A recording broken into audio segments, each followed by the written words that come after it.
एजॉर्ट rifles Bharat में बनने लगी हैं। अब ब्रह्मोस मिसाइल हम बना रहे हैं। पहली बार भारत एक्सपोर्ट करने की स्थिति में आया है। फिलीपींस पहला देश बना है जिसने intermediate range ballistic missile BrahMos को भारत से एक्सपोर्ट करने के लिए ऑर्डर लिया है। यह हमारे लिए कितने गर्व की बात है कि अब हम उसको एक्सपोर्ट करने की स्थिति में आ गए। तो पहली बार हमने अब आत्मनिर्भर डिफेंस प्रोडक्शन में शुरू किया, और जो भी 1 लाख करोड़ की इंडस्ट्री है, अभी वर्तमान परिस्थिति में माना जाता है कि अगले 20 वर्षों में 5 लाख करोड़ की डिफेंस एंड एरोस्पेस इंडस्ट्री होगी। आज भारत में स्थिति यह है कि एजॉर्ट राइफल्स भारत में बनने लगी हैं, प्राइवेट सेक्टर में भी, और शायद आप में से कुछ लोगों को तो पता ही होगा कि एजॉर्ट राइफल का प्राइवेट सेक्टर का सबसे बड़ा कारखाना ग्वालियर में है, आप ही के राज्य में। और अब ब्रह्मोस मिसाइल हम बना रहे हैं। पहली बार भारत एक्सपोर्ट करने की स्थिति में आया है। फिलीपींस पहला देश बना है जिसने intermediate range ballistic missile BrahMos को भारत से एक्सपोर्ट करने के लिए ऑर्डर लिया है। यह हमारे लिए कितने गर्व की बात है कि अब हम उसको एक्सपोर्ट करने की स्थिति में आ गए। और डिफेंस कॉरिडोर 2 राज्यों में बना है, तमिलनाडु और उत्तर प्रदेश। अब ये समझिए कि इस ब्रह्मोस मिसाइल के हिस्से इन दोनों जगहों पे बनेंगे। और मुझे तो कभी कभी लगता है हम तो यूपी के रहने वाले हैं, एक दौर था यूपी में कट्टे बना करते थे, अब ब्रह्मोस मिसाइल बन के एक्सपोर्ट होगी। उसके बाद भी किसी को नजर आए कि वक्त और हालात बदले नहीं हैं, तो मेरे विचार से नज़ारे का नहीं, नज़र का दोष है। अब आप देखिए, इसके बाद आप याद करिए 2019 के लोकसभा चुनाव के दौरान एक बार फिर मैसेज आया था कि प्रधानमंत्री जी राष्ट्र के नाम संदेश देने वाले हैं। लोग सोच रहे थे पता नहीं अब कौन सा नोट बंद होने वाला है। पर आप में से बहुतों को ध्यान है कि वो संदेश क्या दिया था। उन्होंने ये बताया था कि लो ऑर्बिट में मूव करने वाले किसी भी ऑब्जेक्ट को पूरी सटीकता के साथ डिस्ट्रॉय करने की कैपेसिटी भारत ने प्राप्त कर ली है अंतरिक्ष में, और यह कैपेसिटी प्राप्त करने वाला भारत सिर्फ चौथा देश है।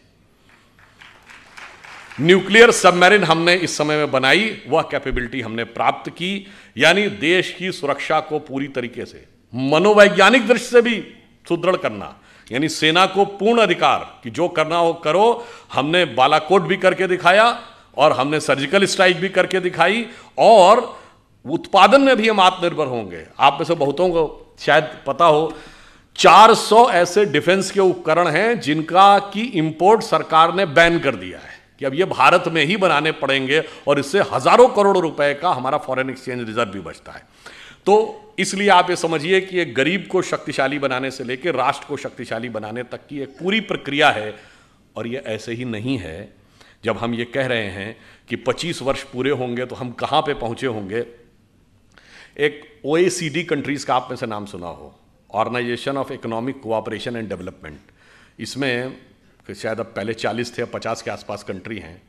उसकी रिपोर्ट ये कहती है कि 2048 तक परचेज पावर कैपेसिटी, जो पेइंग पावर कैपेसिटी होती अपने डोमेस्टिक मार्केट में, उसके हिसाब से भारत अमेरिका से बड़ी अर्थव्यवस्था हो जाएगा। पेइंग पावर के पैरिटी ये होती है कि जैसे अब ये बोतल है, ये आपको 10 रुपए की मिलती है। अब वो डॉलर के हिसाब से तो कितने की हुई, 12 सेंट की हुई ना। अमेरिका में 12 सेंट की नहीं मिलती है, वहाँ $1 की मिलती है। तो यहाँ ये बोतल 80 रुपए की नहीं मिलती है। तो उसे कहते हैं पेइंग पावर पैरिटी। तो मतलब हर चीज को आप डॉलर से कन्वर्ट करके नहीं देखते हैं, आप देखते हैं कि उस देश में क्या मिलता है। जैसे यहां किसी कोई 80 रुपए में ठीक ठाक नाश्ता करके आ सकता है, पर अमेरिका में $1 में कोई ठीक ठाक नाश्ता नहीं कर सकता। वहां $4 से $5 चाहिए नाश्ता करने के लिए। तो पेइंग पावर पैरिटी में तो हम आगे हो जाएंगे। अरे ये तो OECD का अनुमान है, आप चिंता मत करिए। अगर इसी दिशा में हम सही रूप में चलते रहे और देश की जनता इसी प्रकार से साथ में रही, तो समझिए कि हम सोने की चिड़िया भी बनेंगे और जगत गुरु भी बनेंगे। मगर उसके लिए किस चीज की आवश्यकता होगी? लक्ष्मी जी और सरस्वती जी दोनों की कृपा। लक्ष्मी जी भी कमल पे विराजती हैं और सरस्वती जी भी कमल पे विराजती हैं। तो जब तक कमल खिला रहेगा तो ये OECD के सारे अनुमानों को फेल करते हुए हम सबसे बड़ी अर्थव्यवस्था हर दृष्टि से हो जाएंगे, सिर्फ पेइंग पावर पैरिटी के हिसाब से नहीं होंगे। ये मैंने आपको इसलिए बताया कि हम आगे, और हम देखिए सबसे पहले आके डिजिटल इंडिया की जो शुरुआत हुई, ये डिजिटल टेक्नोलॉजी कहां तक अगले 25 साल में जा सकती है हमने कल्पना नहीं की है। जैसे मैं उदाहरण देना चाहता हूं, आज से 25 साल पहले चले जाइए, 1996 में, 26 साल पहले। आप में से बहुत लोगों को याद होगा, पहली बार ऐसा हुआ कि कंप्यूटर ने शतरंज की बाजी खेली गैरी कास्पारोव के साथ। IBM के कंप्यूटर डीप ब्लू 1996 में। वो एक शुरुआत थी डिजिटल एरा की। कि मतलब एक आर्टिफिशियल इंटेलिजेंस की एक फर्स्ट इनिशियल स्टेज थी, तब किसी ने नहीं कल्पना की होगी कि 26 साल के अंदर ऐसी ऐसी स्थिति आ जाएगी कि हम सबके हाथ में मोबाइल होंगे। मुझे याद है मैं पहली बार अमेरिका गया सन 2000 में, तब हमारी उम्र बहुत कम थी। तो उस समय ये जो नेविगेशन सिस्टम है ना, जो अब गूगल मैप हर फोन पे है, नेविगेशन सिस्टम जिन गाड़ियों में लगा होता, पता उसकी कॉस्ट क्या थी? $4,500, और डॉलर 50-55 रुपए का था, यानी 2.5 लाख रुपए का वो नेविगेशन सिस्टम होता था। और जिन गाड़ियों में लगा होता था बहुत बड़े बड़े लोग ही लगवा पाते थे। तब हम लोग बड़ा आश्चर्य लगता था, तो बताता हुआ चलता है, लेफ्ट जाइए, बाएं जाइए, दाएं जाइए। अब फ्री में सभी के हाथ में है। इसलिए मैं कह रहा हूं कितनी दूर तक अगले 25 साल में जा सकता है, पूरा एक विजन होना चाहिए। इसलिए डिजिटल इंडिया हो या इंटरनेट के कनेक्शंस में बढ़ोतरी हो या ब्रॉडबैंड के कनेक्शन जो 6 करोड़ थे अब 80 करोड़ हो गए, ये सब इसलिए जरूरी था। या डिजिटल पेमेंट में हम सबसे आगे आते जा रहे हैं कि अगले 25 साल में हम टेक्नोलॉजी में कहां तक पहुंचेंगे, इस बारे में हमें समझने की जरूरत है। जैसा कि अभी जैन साहब कह रहे थे, तो ये भी याद दिलाते हैं 2014 से पहले स्टार्टअप सिर्फ 500 के आसपास थे, अब 70,000 के आसपास है। 100 से अधिक यूनिकॉर्न है। हम अमेरिका के बाद सबसे ज्यादा यूनिकॉर्न बनाने वाली कंपनियों में से, देशों में से एक हो गए हैं। यानी इतनी फास्ट गति से हमारी ग्रोथ हो रही है। और आप यह भी समझिए कि इस परिवर्तन के इस दौर में जब हम इस रफ्तार से आगे बढ़ रहे हैं, तो एक बार मुझे याद है कि एक टीवी डिबेट हो रही थी, तो उसमें यह हुआ कि अमेरिका ने मदद पाकिस्तान को रोक दी। तो वो पाकिस्तान की तरफ से एक पत्रकार महोदया बैठी थी, उन्होंने कहा जी आपको मदद की ज़रूरत होगी, हमें मदद की ज़रूरत नहीं है। तो हमने कहा जी हम अमेरिका से क्या लेते हैं ये इंपॉर्टेंट नहीं है, हम अमेरिका को क्या देते हैं। तो जैसा कि अभी वो बता रहे थे, गूगल का चीफ हमारा है, माइक्रोसॉफ्ट का चीफ हमारा है, पेप्सी की चीफ इंदिरा नूई इंडियन है, इससे पहले मास्टर कार्ड का चीफ इंडियन रह चुका है, सिटी बैंक का चीफ इंडियन रह चुका है। इतनी बड़ी बड़ी ग्लोबल कंपनीज के चीफ हमारे हैं। मैंने कहा आपके यहाँ भी बहुत सारे चीफ हैं, लश्कर तैयबा का चीफ है, जैश ए मोहम्मद का चीफ है, अलकायदा का चीफ होता है। मैंने कहा इतना बड़ा अंतर है कि हम 75 साल में कहाँ पहुँचे हैं कि अमेरिकन मल्टीनेशनल्स भारत में आती हैं टैलेंट हंट के लिए, और अमेरिकन फौजें पाकिस्तान में जाती हैं टेररिस्ट हंट के लिए। कभी ओसामा बिन लादेन मारा जाता है एबटाबाद में, तो कभी पाकिस्तान के बॉर्डर पर अमन अल जवाहिरी मारा जाता है। और इतना ही नहीं, हम अमेरिका को सिर्फ इतना ही नहीं देते हैं। जैसा कि अभी मोहित जी कह रहे थे कि भाई मैं तो बिजनेस का व्यक्ति हूं, तो समाज, राजनीति, आध्यात्म, इस विषय पर तो मैं नहीं बोलूंगा। मैं तो बताता हूं कि बिजनेस और आध्यात्म का भी हमारे यहां कैसा कनेक्शन है। हम सब व्हाट्सएप यूज करते हैं, फेसबुक यूज करते हैं, तो उसका ओनर कौन है? Mark Zuckerberg. जो लोग आईफोन यूज करते होंगे पता होगा कि एप्पल का फाउंडर कौन था? Steve jobs. अब ये मार्क जुकरबर्ग ने खुद कहा कि एप्पल के फाउंडर स्टीव जॉब्स ने उनसे कहा था कि अगर जिंदगी में कभी इतना बुरा वक्त आ जाए कि तुम्हें लगे कि तुम्हारा कॉन्फिडेंस ही खत्म हो गया है, पूरी तरीके से हताश हो गए हो, तो ऐसा करना, भारत में जाना, वहां नैनीताल जिले में कैची में नीम करोरी बाबा का एक आश्रम है, वहां जाके तुम्हें एक नई ऊर्जा मिलेगी। और मार्क जुकरबर्ग ने कहा कि मैं आया, वो दौर जब आया और मुझे एक नया कॉन्फिडेंस मिला, और जाके फिर मैंने नए सिरे से यह रचना प्रारंभ की। तो हम बिजनेस के साथ साथ हम यह भी देते हैं, तभी हमने कहा कि हम सोने की चिड़िया के साथ साथ जगत गुरु भी बनेंगे, यही हमारा भवितव्य है। परंतु इस अमृत काल से पहले हमें यह भी समझना होगा कि अमृत तो बाद में आता है, सागर मंथन में विष पहले आता है। बहुत सारा विष हमारे दिमागों में भरा हुआ है। जो अभी उल्लेख किया गया कि प्रधानमंत्री जी ने 5 प्रण कहे, तो पहला प्रण क्या था? कि हमें विकसित राष्ट्र बनना। अब छोटी मोटी बात नहीं सोचनी, जिसके विषय मैंने बताया। दूसरा प्रण क्या था? गुलामी की हर चीज को छोड़ना है। और यह बात उन्होंने ऐसे ही नहीं कही। नॉर्मली सरकारें आती हैं, वो कहती हैं हमने इतने नए नियम और बना दिए। हमारी सरकार ने पिछले 8 साल में 1,500 से लेकर 1800 पुराने नियम समाप्त कर दिए, जिनकी कोई जरूरत नहीं थी। और कैसे कैसे नियम? एक बार अमित शाह जी ने मुझे बताया कि जब वो गुजरात के गृह मंत्री थे, तो 1965 के युद्ध के समय क्या होता था कि पाकिस्तान अपनी तरफ से गुब्बारों के द्वारा कुछ पैम्फलेट्स भारतीय क्षेत्र में छोड़ देता था।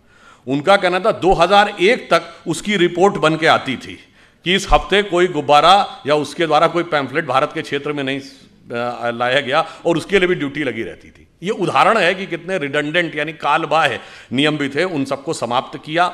उसके बाद आगे बढ़े तो जो पुरानी चीजें हैं रिडंडेंट हो गई हैं, उनको समाप्त करने की भी जरूरत थी।